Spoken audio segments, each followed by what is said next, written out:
मखसूस नशिस्तों के लिए पार्लियामेंट के कानून पर अमल दरामद करें या सुप्रीम कोर्ट के फैसले पर इलेक्शन कमीशन ने वजाहत के लिए एक बार फिर सुप्रीम कोर्ट से रुजू कर लिया। दरख्वास्त में इस्तदा की गई कि इलेक्शन तरमीमी एक्ट आने के बाद अदालती फैसले पर रहनुमाई की जाए। 12 जुलाई के मुख्तसर फैसले पर जब वजाहत मांगी गई तब नया एक्ट मौजूद नहीं था। पार्लियामेंट ने इलेक्शन तरमीमी एक्ट की सूरत में अब कानून बना दिया। मखसूस नशिस्तों से मुताल्लिक इलेक्शन कमीशन का इजलास, सुप्रीम कोर्ट के फैसले पर अमल दरामद और कानूनी टीम के हतमी तजावीज़ पर गौर।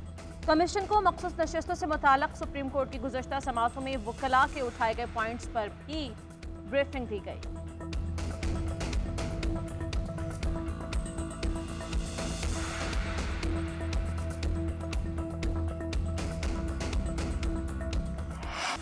जस्टिस मुनीब अख्तर को प्रैक्टिस एंड प्रोसीजर कमेटी से क्यों निकाला? चीफ जस्टिस काजी फाइज ईसा ने जस्टिस मंसूर अली शाह के खत का जवाब दे दिया। लिखा, जस्टिस शाह, आपने हक़ाइक़ जाने बगैर इल्ज़ाम आयद किया कि मैंने जस्टिस याहिया आफरीदी दूसरे सीनियर जज को बाईपास किया। जस्टिस आफरीदी को अगर कोई जजेस कमेटी का रुकन नहीं बनाना चाहता तो वो जस्टिस मुनीब अख्तर हैं। 20 सितंबर को कमेटी के इजलास के बारे में जस्टिस याहिया आफरीदी से राब्ते की कोशिश की गई। जस्टिस याहिया की अदम दस्तयाबी पर जस्टिस अमीनुद्दीन खान से दरख्वास्त की तो उन्होंने अपनी लाहौर रवानगी को मुलतवी कर दिया।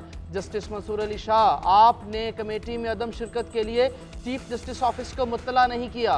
चीफ जस्टिस की जस्टिस मंसूर अली शाह को कमेटी में शामिल होने की दावत। लिखा, आपका ख़त मेरे पास आने से पहले सहाफ़ियों तक पहुँच गया। कानून ने मुझे कमेटी का जज नामजद करने का इख्तियार दिया गया है। ऐसा नहीं लगता कि आप तमाम जजेस को एक जैसा तस्वुर करते हैं। मुझे यकीन है आप मामले को ज़ेरे गौर लाते हुए आवाम के लिए कमेटी में दोबारा शामिल होंगे। मुझ पर जजेस के इंतखाब, गैर जमहूरी और वन मैन शो जैसा फजूल इल्ज़ाम लगाया गया। आवाम में गलत बयानी को ख़त्म करने के लिए आपने ऐसा करने पर मजबूर किया। पीटीआई ने supreme court practice and procedure तरमीमी ऑर्डीनेंस सुप्रीम कोर्ट में चैलेंज कर दिया। दरख्वास्त चेयरमैन पीटीआई बैरिस्टर गौहर की जानिब से दायर की गई। बैरिस्टर गौहर ने इस्तदा की कि supreme court practice and procedure तरमीमी ऑर्डीनेंस को कलअदम करार दिया जाए। दरख्वास्त पर हतमी फैसले तक नई जजेस कमेटी को बेंचेस की तश्कील से रोका जाए। दरख्वास्त में पुरानी supreme court practice and procedure जजेस कमेटी को बहाल करने की भी इस्तदा की गई।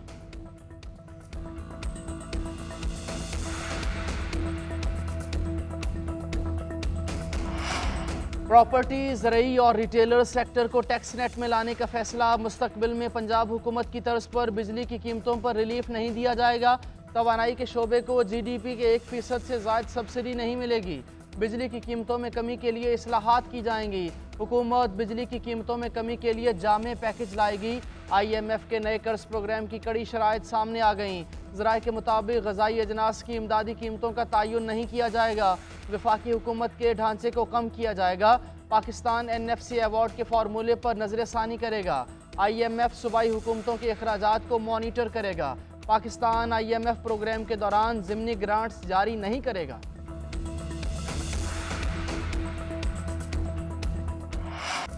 टैक्स ना देने वालों पर ऐसी पाबंदियां लगाएंगे कि वो बहुत से काम नहीं कर सकेंगे। हुकूमत के पास लोगों के तर्ज़ ज़िंदगी का डाटा मौजूद है। किसके पास कितनी गाड़ियां हैं, कितने बैरून मुमालिक सफ़र, सब मालूमात हैं। वज़ीर ख़जाना मोहम्मद औरंगज़ेब कहते हैं 9% टैक्स टू GDP किसी भी मुल्क की मईशत को इस्तेहकाम नहीं दिला सकता। FBR टैक्स अदा न करने वालों को हिरासत में लिए बगैर टैक्स नेट में लाएगा। वॉइस ऑफ अमेरिका को इंटरव्यू में कहा, हुकूमत अब नॉन फाइलर की इस्तिलाह ख़त्म करने जा रही है। तनख्वाहदार और मैन्युफैक्चरिंग तबके पर इजाफी बोझ को कम किया जाएगा। हुकूमत के पास मुआशी इस्लाहात के सिवा कोई चारा नहीं। अमरीका की मदद और चीन का ताउन IMF प्रोग्राम की मंजूरी की वजह बना। चीन के साथ CPEC फेज़ 2 पाकिस्तान की सनत की बहाली के लिए अहम है। उमरकोट में डॉक्टर शाहनवाज को जाली पुलिस मुकाबले में कत्ल किया गया। तहकीकाती रिपोर्ट में साबित हो गया कि पुलिस मुकाबला जाली और सरासर गलत था। जाली मुकाबले में मुलव्वस पुलिस अफसरों के खिलाफ FIR का ऑर्डर कर रहे हैं। अगर डॉक्टर शाहनवाज की फैमिली FIR नहीं कटवाएगी तो सिंध हुकूमत कटवाएगी। वज़ीर दाखिला सिंध ज़ियाल अंजार की प्रेस कॉन्फ्रेंस। कहा, DIG और उनके मातहत किसी न किसी सतह पर इस वाक़े में मुलव्वस हैं। SSP मीरपुर खास के खिलाफ भी कार्रवाई कर रहे हैं। डॉक्टर शाहनवाज के वालिद को यकीन दिलाते हैं कि मुल्ज़िमान को सज़ा मिलेगी। पीपल्स पार्टी कानून और इंसाफ के साथ।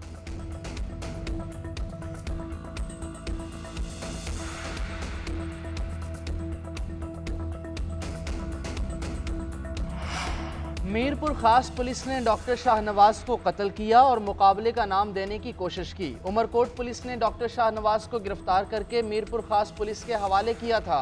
मीरपुर खास रेंज की पुलिस ने डॉक्टर शाहनवाज के कत्ल पर जश्न मनाया। वाकया उमरकोट की इंक्वायरी रिपोर्ट में सामने आ गया। रिपोर्ट के मुताबिक उमरकोट वाक़े से सिंध पुलिस का इमेज खराब हुआ। DIG SSP मीरपुर खास और SSP उमरकोट पर मुकदमा दर्ज करने की सिफारिश। वाक़े की मजीद इंक्वायरी CTD से कराई जाएगी। मुअत्तल पुलिस अफसरों के खिलाफ महकमा जाती कार्रवाई की भी तजवीज़ दी गई है।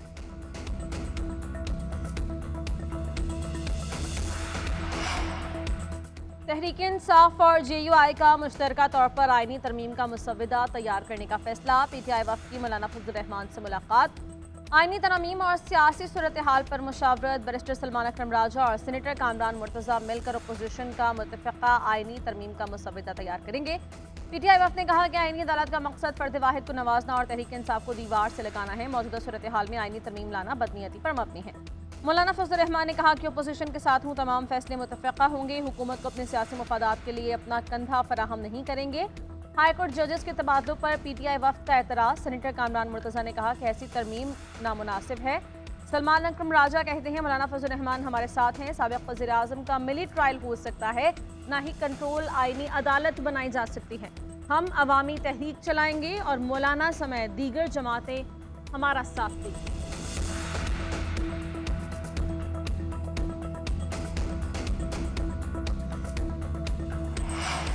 Chairman people's party Bilawal Bhutto Zardari से सुप्रीम कोर्ट बार एसोसिएशन के वफ़द की मुलाकात। मुजव्वज़ा आईनी अदालत की नागुज़ीर ज़रूरत पर तबादला ख्याल। बिलावल भुट्टो और बार वफ़द के दरमियान अदालती इस्लाहात के हवाले से भी बातचीत हुई। वफ़द ने बिलावल भुट्टो को बार रूम में खिताब की दावत दी।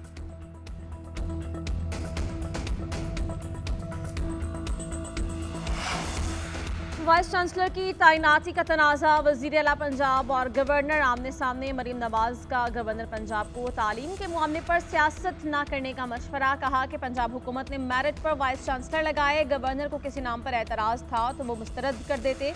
बच्चों के मुस्तकबिल के साथ नहीं खेलना चाहिए। सिफारिश बहुत आती है, MNA MPA भी सिफारिश लाते हैं, मैं किसी की भी नहीं सुनती। गवर्नर पंजाब का भी वज़ीर आला को जवाब। सरदार सलीम हैदर ने कहा कि कोई एक नाम बता दें जिससे मैं वाइस चांसलर लगाना चाहता हूं।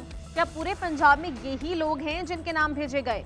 फहरिस्त में ऐसे लोग भी हैं जिन पर इल्ज़ामात हैं। वाइस चांसलर्स के मामले पर वज़ीर आला से कोई झगड़ा नहीं है। ख्वाहिश है कि ओहदों पर अच्छे लोग तैनात किए जाएं।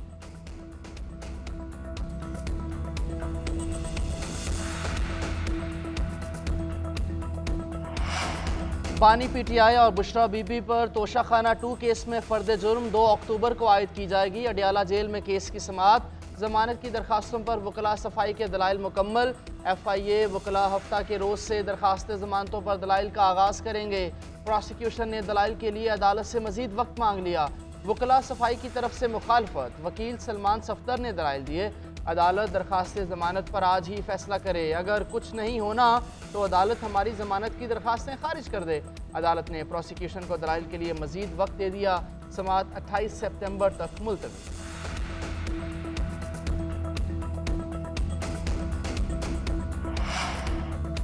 वज़ीर-ए-आज़म शहबाज शरीफ से यूरोपीय कमीशन की सदर उर्सुला वॉन डर लेयन की मुलाकात। दो तरफ़ा ताल्लुकात, इलाक़ाई और आलमी उमूर पर तबादला ख़याल। वज़ीर-ए-आज़म की उर्सुला वॉन डर लेयन को यूरोपीय कमीशन के दोबारा सदर मुंतखब होने पर मुबारकबाद। यूरोपीय यूनियन के साथ ताल्लुकात को मजबूत बनाने के लिए पाकिस्तान के अज़्म का अयादा। वज़ीर-ए-आज़म शहबाज शरीफ से bill and Melinda Gates foundation के बानी और शरीक चेयरमैन बिल गेट्स की मुलाकात। वज़ीर-ए-आज़म का मुल्क से पोलियो के खात्मे को यकीनी बनाने के लिए पाकिस्तान के गैर मुतज़लज़ल अज़्म का अयादा। बिल गेट्स ने कहा कि पोलियो का खात्मा आइंदा नस्लों को इस महलिक बीमारी से बचाने के लिए बहुत ज़रूरी है। वज़ीर-ए-आज़म शहबाज शरीफ ने गजा में गेट्स फाउंडेशन की इंसदादे पोलियो मुहिम को सराहा। फौरी जंगबंदी, अक़वाम मुत्तहिदा की करारदादों के मुताबिक तनाज़ात के हल पर जोर दिया।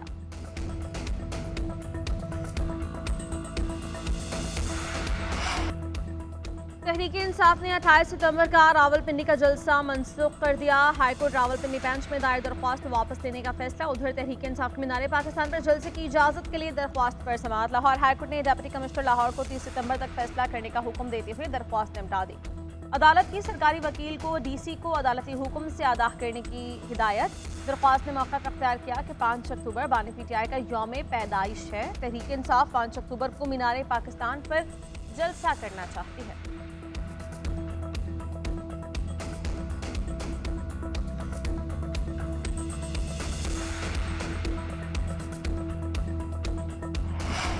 डेढ़ माह हो गया, बानी पीटीआई से मुलाकात की इजाज़त नहीं दी जा रही। हफ्ते को हर जगह एहतजाज होगा। जुमे को सुप्रीम कोर्ट के सामने वकला एहतजाज करेंगे। ऑपोजिशन लीडर उमर अयूब की शिबली फराज, अहमद खान बुसर, रऊफ हसन के हमरा मीडिया से गुफ्तगू। बोले, अडयाला जेल के बाहर 1.5 घंटे खड़े रहे। आइन और कानून की धज्जियाँ उड़ाई जा रही हैं। मुल्क के मकबूल लीडर को साथियों से मिलने से रोका जा रहा है। दूसरी जानिब रऊफ हसन को तब्दील कर दिया गया। सेक्रेटरी इत्तलात के ओहदे पर शेख वकास अकरम तैनात। नोटिफिकेशन जारी।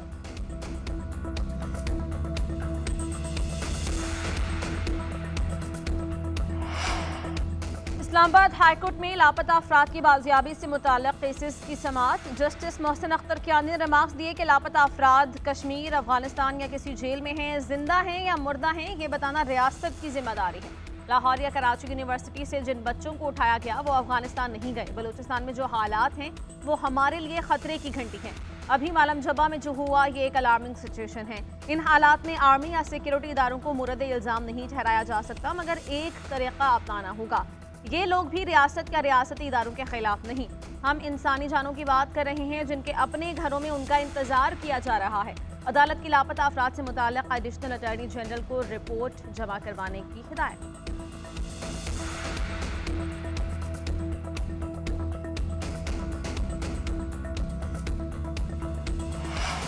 बच्चों और ख़वातीन का कत्लेआम बंद किया जाए। गजा और मगरबी किनारे में जो हो रहा है सारी दुनिया इसकी जिम्मेदार है। इसराइल को हथियारों की सप्लाई रोककर नस्ल कुशी बंद कराई जाए।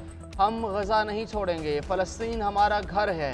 फ़लस्तीनी सदर महमूद अब्बास का अक़वाम मुत्तहिदा जनरल असम्बली से खिताब। लेबनान पर हमलों की भी मजम्मत। जारहियत फौरी रोकने का मुतालिबा। फ़लस्तीनी सदर महमूद अब्बास का आलमी बरादरी से इसराइल पर पाबंदियाँ लगाने का भी मुतालिबा।